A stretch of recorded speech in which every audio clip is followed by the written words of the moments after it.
Okay, question. How you encourage your children to do the same to serve God? How you encourage your children to do the same to serve God? Pwede sa Tagalog? Accepted. Actually, I'm trying my best.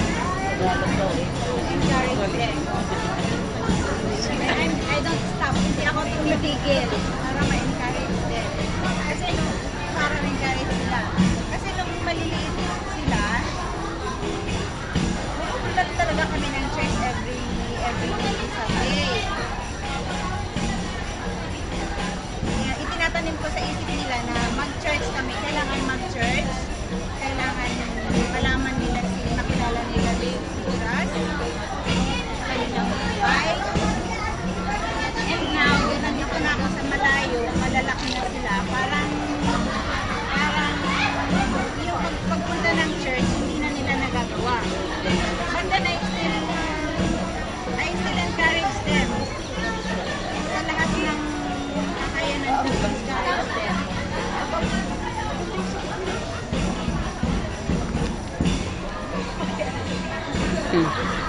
Yun na? Yun, at sinasabi ko sa kanila na kailangan, lalo na yung isa, meron na siyang pamilya, meron na siyang anak.